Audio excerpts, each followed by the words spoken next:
Everyone, सो आज की video में आप लोग देखने वाले हैं आरआरबी ग्रुप डी एग्जाम 4 दिसंबर 2025 को फर्स्ट शिफ्ट में पूछे गए जीके जीएस जो कि अभी आने वाले एग्जाम में भी काफी इंपॉर्टेंट रहने वाले हैं। आप लोगों को देखने मिलेगा कि तीनों शिफ्ट में कुछ क्वेश्चन ऐसे हैं जो अभी से ही रिपीट होने स्टार्ट हो गए हैं। जो क्वेश्चन 27 नवंबर के फर्स्ट शिफ्ट में पूछा गया है उससे रिलेटेड क्वेश्चन थर्ड शिफ्ट में भी पूछा गया है, जो सेकंड शिफ्ट में पूछा गया है उससे रिलेटेड भी थर्ड शिफ्ट में पूछे गए हैं।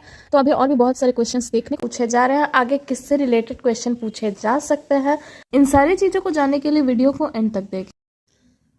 सो फर्स्ट क्वेश्चन पूछा गया वैश्विक भुखमरी सूचकांक कौन जारी करता है। तो देखिए वैश्विक भुखमरी सूचकांक ये वेल्ट हंगर हिल्फ है और कर्सन वर्ल्ड वाइड के द्वारा जारी किया जाता है। अगर आपसे क्वेश्चन ये पूछे कि वैश्विक भुखमरी सूचकांक में भारत का रैंक क्या है, तो इसमें भारत का रैंक 102वां है। नेक्स्ट क्वेश्चन पूछा गया भारत में पाई जाने वाली समुद्री मछली कौन सी है। तो भारत में पाई जाने वाली समुद्री मछली है पॉम्फ्रेट। नेक्स्ट क्वेश्चन पूछा गया रक्षा मंत्रालय ने किस वर्ष को सुधारने का वर्ष घोषित किया है। तो रक्षा मंत्रालय के द्वारा 2025 को सुधारों का वर्ष घोषित किया गया है। नेक्स्ट क्वेश्चन पूछा गया 2025 में आयोजित C40 वर्ल्ड मेयर समिट किस शहर में आयोजित हुआ है। तो देखिए 2025 में C40 वर्ल्ड मेयर समिट का आयोजन रियो डी जेनेरियो ब्राजील में हुआ है और ये 3 से 5 नवंबर को आयोजित किया गया था। नेक्स्ट क्वेश्चन पूछा गया मार्च 2025 में भारत द्वारा शुरू किए गए ऑपरेशन ब्रह्मा का उद्देश्य किस घटना के जवाब में था। तो मार्च 2025 में भारत के द्वारा शुरू ऑपरेशन ब्रह्मा का उद्देश्य विनाशकारी भूकंप के बाद म्यांमार को मानवीय सहायता देना था।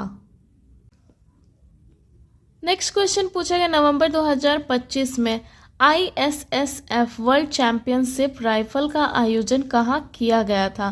तो 6 से 18 नवंबर 2025 में ISSF वर्ल्ड चैंपियनशिप राइफल का आयोजन काहिरा मिस्र में किया गया था। नेक्स्ट क्वेश्चन में आपका एक कथन और एक कारण दिया गया था और पूछा गया था कि इनमें से कौन सही है या फिर इनमें से दोनों ही सही है। तो कथन दिया गया था जिंक विस्थापन अभिक्रिया में कॉपर को हटा देता है और कारण दिया था कि क्रियाशीलता श्रेणी में जिंक कॉपर से अधिक क्रियाशील है। तो ये दोनों ही कथन और कारण सही है और ये जो कारण है क्रियाशीलता श्रेणी में जिंक कॉपर से अधिक क्रियाशील है, ये कथन का सही व्याख्या करता है और कथन है आपका जिंक विस्थापन अभिक्रिया में कॉपर को हटा देता है। तो ये दोनों ही सही है। नेक्स्ट क्वेश्चन में पूछा है निम्न में से कौन द्विखंडन द्वारा प्रजनन करता है। तो ये है लिस्मेनिया और ये रिपीटेड क्वेश्चन है, ये द्विखंडन के द्वारा प्रजनन करता है। नेक्स्ट क्वेश्चन पूछा गया एटीपी का निर्माण निम्न में से किसके द्वारा किया जाता है। तो एटीपी का निर्माण माइटोकॉन्ड्रिया में किया जाता है। नेक्स्ट क्वेश्चन पूछा गया HCl हाइड्रोक्लोरिक अम्ल और NaHCO3 सोडियम बाइकार्बोनेट की अभिक्रिया से कौन सी गैस निकलती है।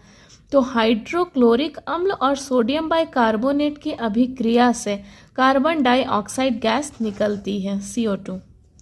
नेक्स्ट क्वेश्चन में पूछा गया पशुओं में अवयवी श्वसन के दौरान क्या उत्पन्न होता है। तो पशुओं में अवयवीय श्वसन के दौरान लैक्टिक अम्ल उत्पन्न होता है। नेक्स्ट क्वेश्चन पूछा गया सरीसृपों के अंडों के लिंग को प्रभावित करने वाली पर्यावरणीय अवस्था कौन सी है। तो सरीसृपों के अंडों के लिए लिंग को प्रभावित करने वाली पर्यावरणीय अवस्था जो होती है ये तापमान पर प्रभावित होता है। नेक्स्ट क्वेश्चन पूछा गया है फॉक्सकॉन कंपनी भारत के कितने मिलियन डॉलर पर निवेश करेगी। तो ये जो फॉक्सकॉन कंपनी है ये भारत में 1.5 मिलियन डॉलर पर निवेश करेगी। नेक्स्ट क्वेश्चन पूछा गया क्रियाशीलता श्रेणी में तत्वों की व्याख्या किस प्रकार होती है। तो क्रियाशीलता श्रेणी में तत्वों की जो व्याख्या होती है ये घटते क्रम में होता है। नेक्स्ट क्वेश्चन पूछा गया कार्बन 13 समस्थानिक का भार कितना होता है। तो कार्बन में प्रोटॉन का संख्या 6 होता है, न्यूट्रॉन का संख्या 7 होता है और ये 6 और 7 13 होता है। तो ये 13 AMU परमाणु द्रव्यमान का इसका भार होता है। अगर यहाँ पे कार्बन 12 पूछता तो 12 AMU होता, कार्बन 14 पूछता तो यहाँ पे 14 AMU आंसर होता। नेक्स्ट क्वेश्चन पूछा गया पौधे लैंगिक प्रजनन क्यों करते हैं। तो पौधे लैंगिक प्रजनन इसलिए करते हैं क्योंकि इनका कार्य है विविधता उत्पन्न करना और अनुकूलन क्षमता को बढ़ाना। नेक्स्ट क्वेश्चन पूछा गया SC/ST अमेंडमेंट बिल 2022 किस राज्य से संबंधित है।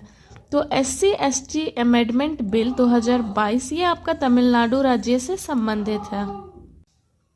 नेक्स्ट क्वेश्चन में पूछा गया यदि बने हुए प्रतिबिंब की ऊंचाई वस्तु की ऊंचाई से 3 गुना है और फोकस दूरी 12 सेंटीमीटर है तो प्रतिबिंब की दूरी कितनी होगी।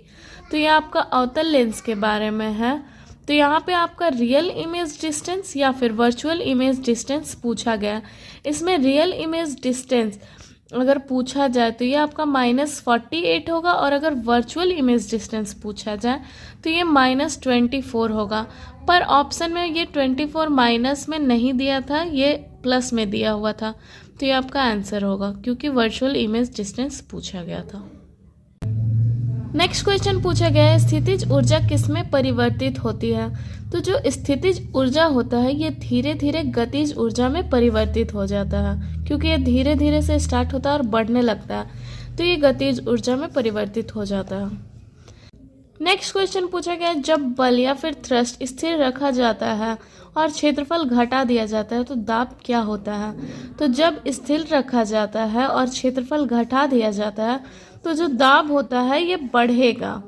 और अगर दाब का फॉर्मूला पूछा जाए तो दाब का फॉर्मूला होता है P = F/A। यहाँ पे P आपका प्रेशर है, = F बल है, फोर्स है, और नीचे जो एरिया है ये आपका क्षेत्रफल है। नेक्स्ट क्वेश्चन पूछा गया निम्न में से कौन सा असंतृप्त यौगिक है। तो इसमें आपको ऑप्शन में प्रोपिन दिया हुआ था जो कि एक असंतृप्त यौगिक है। नेक्स्ट क्वेश्चन पूछा गया यदि 1.5 C चार्ज आवेश को स्थानांतरित करने में किया गया कार्य 30 जूल है तो आवश्यक विभवांतर कितना होगा।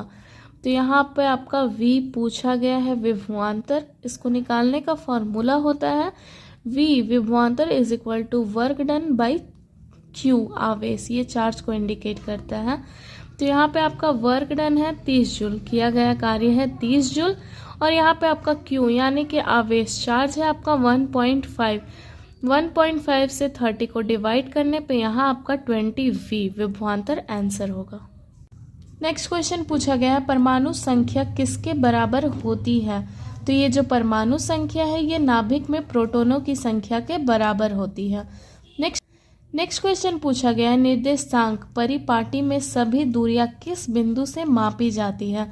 तो निर्देशांक परिपाटी में सभी दूरियां जो होती हैं ये ध्रुव से मापी जाती है, यानी कि ध्रुव के बिंदु से मापी जाती है। नेक्स्ट क्वेश्चन पूछा गया हाल ही में किस संस्था ने भारतीयों को विश्व स्तर पर शुरू करने का निर्णय लिया है। तो यह है NPCL इंटरनेशनल पेमेंट लिमिटेड। ये संस्था ने भारतीयों को विश्व स्तर पर शुरू करने का निर्णय लिया है। नेक्स्ट क्वेश्चन पूछा गया कनेक्टिव ऊतक में कोशिकाएं कैसी होती है। तो कनेक्टिव ऊतक में जो कोशिकाएं होती है ये ढीली ढाली होती है।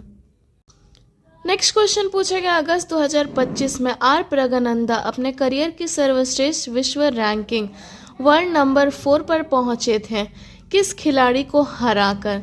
तो इन्होंने अगस्त 2025 में अपने करियर की सर्वश्रेष्ठ विश्व रैंकिंग वर्ल्ड नंबर 4 पर पहुंचने के लिए नौदिरबेक अबुस्तारोव को हराया था। नेक्स्ट क्वेश्चन पूछा गया 2025 में भारत न्याय रिपोर्ट 2025 में शीर्ष राज्य कौन सा रहा है। तो 2025 में भारत न्याय रिपोर्ट में सबसे शीर्ष स्थान पर रहने वाला राज्य है कर्नाटक। अगर पूछा जाए दूसरे स्थान पर रहने वाला कौन है तो यह है आंध्र प्रदेश, और तीसरे स्थान पर रहने वाला है तेलंगाना। नेक्स्ट क्वेश्चन पूछा गया हाल ही में RBI reserve bank of India ने कितने रुपए तक के गोल्ड लोन के लिए लोन टू वैल्यू अनुपात को 75% से बढ़ाकर 85% कर दिया है। तो हाल ही में RBI ने 2.5 लाख यानी कि 2.5 लाख रुपए तक के गोल्ड लोन के लिए लोन टू वैल्यू अनुपात को 75% से बढ़ाकर 85% कर दिया है। और ये सारे क्वेश्चन आपका 4 दिसंबर का फर्स्ट शिफ्ट में पूछा गया है, जिनमें 1 से 2 क्वेश्चन ऐसे हैं जो पहले भी रिपीट हो चुके हैं और उनसे रिलेटेड भी चीज़ें हैं जो रिपीट हुई हैं।